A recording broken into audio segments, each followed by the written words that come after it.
अस्सलाम वालेकुम, मैं हूँ आसिया बाजवा। उम्मीद है आप लोग सब ठीक-ठाक होंगे। आज मैं दोबारा वापस आ गई हूँ अपने क्रिएटिविटी के आइडियाज़ के साथ और उम्मीद है आप लोगों की ईद बहुत अच्छी गुज़री होगी।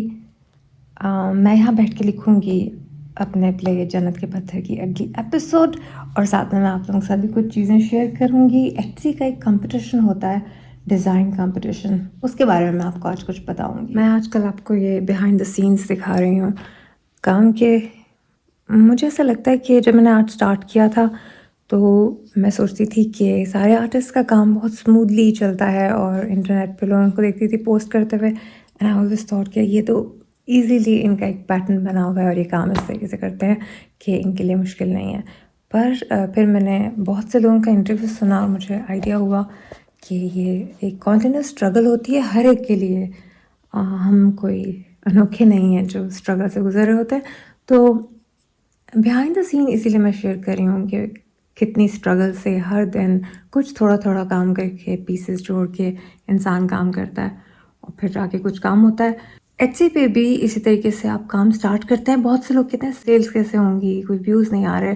तो जब आप काम स्टार्ट करते हैं तो तब थोड़ा सा व्यूज़ में इशू होता है, लेकिन एक बहुत ही शॉर्टकट है व्यूज़ हासिल करने का, वो है experiment out of the box. बस लोगों ने कुछ देखा ही ना हो वैसा पहले, ऐसा कुछ बनाना है। इसमें ये नहीं होगा कि आपके टूल्स ही दुनिया से कुछ अलग होंगे, लेकिन कुछ भी ऐसा हो ट्विस्ट एक थोड़ा सा चीज़ के अंदर लेके आए तो ये इतना मुश्किल नहीं होता। एक दफ़ा आप अपने सबकॉन्शियस माइंड को कह देंगे कि ऐसा कुछ डिज़ाइन करो तो वो आपके लिए डिज़ाइन करेगा। खैर मैं बहुत यकीन रखती हूँ सबकॉन्शियस माइंड पे, उसको ऑर्डर्स देने पे। मैं तो ये ट्रिक यूज़ करती हूँ। ये पेंटिंग मैं आपको दिखाती हूँ। बहुत सिंपल सी पेंटिंग है, लेकिन जब मैंने ये पेंटिंग्स बनाई थी तो इसके साथ की मैंने बहुत सी बनाई थी इस साइज़ की और वो सारी की सारी सेल हो गई थी। यही सिर्फ रह गई थी, इसको व्यूज़ तो बहुत मिले थे बस समहाउ ये सेल नहीं हुई। लेकिन एट्सी बनना होता तो शायद हो जाती सेल। एट्सी ही अवेलेबल नहीं था पाकिस्तान में फिर। तो दूसरी ट्रिक ये है शॉर्टकट जो है व्यूज़ हासिल करने का और सक्सेस का ऑन एट्सी और एनी अदर प्लेटफॉर्म, कि आप कंसिस्टेंसी से काम करें। कंसिस्टेंसी इतना मुश्किल वर्ड लग रहा है मुझे आज बोलने में, मगर इट इज़ एवरीथिंग। कंसिस्टेंसी से काम करें। जैसा भी काम है आपका, जो भी आप कर रहे हैं उसको इम्प्रूव करें, मगर समहाउ कंसिस्टेंसी में ऐसा मैजिक है कि वो आपको सक्सेस की तरफ लेके जाता ही है। अल्लाह ताला ने शायद बरकत रखी हुई है, आई एम श्योर, मेहनत में। तो कंसिस्टेंसी के लिए बहुत मेहनत चाहिए होती है और स्ट्रगल, और उठ के आप किसी भी तरीके से काम को कंप्लीट करते हैं, टास्क को कंप्लीट करते हैं, तो उसके अंदर एक अलग ही बरकत है। तो अब मैं इस पेंटिंग को देखती हूँ और मैं सोचती हूँ कि क्या था जो लोग लेते जा रहे थे चीज़ें। वो अब आप देखें यहाँ पे पीछे आपको एक पिंक कलर नज़र आ रहा है। This was like my favourite thing to do, कि पीछे से कोई ग्लिम्स नज़र आए किसी और कलर का। और जब आप रेगुलरली काम करते हैं ना तो आपकी छोटी छोटी सी एफर्ट्स को लोग नोटिस करना शुरू कर देते हैं, और जब लोग नोटिस करते हैं तो फिर उनको काम अट्रैक्ट करता है।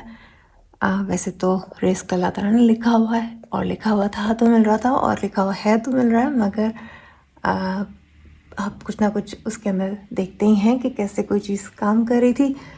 तो मुझे ऐसा लगता है कि रिदम में एक फ्लो में काम होना शुरू हो जाता है, और जिसकी वजह से वो अट्रैक्टिव ज़्यादा होता है। और मेहनत में वैसे अट्रैक्शन है, बहुत अट्रैक्शन है हार्ड वर्क में, और क्रिएटिविटी में, मेहनत में सेम थिंग है ना। इसके अलावा जो तरीका है एट्सी पे ट्रैफिक बढ़ाने का, वो मैं अब यूज़ करने का सोच रही हूँ। अभी से प्लान कर रही हूँ। अक्टूबर में मेरे ख्याल से कॉम्पिटिशन्स होते हैं एट्सी के, और इसमें आपको कोई अजीब सा डिज़ाइन बनाना होता है, बहुत क्रिएटिव होकर काम करना होता है। तो फिर आप पार्टिसिपेट कर सकते हैं इस कंपटीशन में, और इसके बहुत बहुत बड़े प्राइजेज़ हैं। इसके अलावा वो अपनी सोशल वेबसाइट्स पे भी आपको प्रमोट करते हैं, बहुत ज़्यादा प्रमोट करते हैं। So that's a very good idea. आप लोग भी पार्टिसिपेट करना है। अब तो एट्सी आ गया हुआ है पाकिस्तान में, और एट्सी अब इंश्योर भी कर रहा है आपके काम, एट्सी इंश्योरेंस भी कर रहा है आपके काम की। मतलब ये कि अगर आपका पार्सल जाता है बाहर और वो गुम हो जाता है तो एट्सी आपको भी पैसे रखने देगा, और जो बायर है उसको भी उसका सारा पेमेंट वापस करेगा। सो ये जो चीज़ है ये पहले नहीं थी पाकिस्तान में, पेमेंट ही नहीं थी, तो ये बहुत अच्छा हुआ है। और कंपटीशन में भी इंशाल्लाह हम लोग पार्टिसिपेट कर सकते हैं अब। तो सबसे बड़ा प्राइस आई थिंक 30,000 या 25,000 का होता है फर्स्ट वाला $US। सो अच्छा प्राइस है और बहुत ज़्यादा उसमें प्राइजेज़ हैं। इवन 100 लोग जो पार्टिसिपेट करते हैं उनको भी, जो विनर्स नहीं होते उनको भी बहुत कुछ मिलता है, $500 और बहुत सारी प्रमोशन। तो आई वुड से कि आप कुछ क्रिएटिव करें। मैं नेक्स्ट एपिसोड में अपनी वीडियो में आपको बताऊंगी कि मैंने क्या क्या प्लान किया है। ऑब्वियसली मैं सब कुछ तो नहीं बताऊंगी, अपने आइडियाज़ आउट तो नहीं करना चाहती, पर फिर भी मैं कुछ ना कुछ शेयर करूंगी आप लोगों के साथ और आप लोगों को बताऊंगी कि कैसे आउट ऑफ द बॉक्स होकर सोचा जाता है। आई एम श्योर बहुत सी हेल्प मिलेगी आपको, नए आर्टिस्ट को भी, पुराने आर्टिस्ट को भी, मेरी तरह के लोगों को भी हेल्प मिलेगी। तो I'll see you all artists again in my next video. Take care. Khuda Hafiz.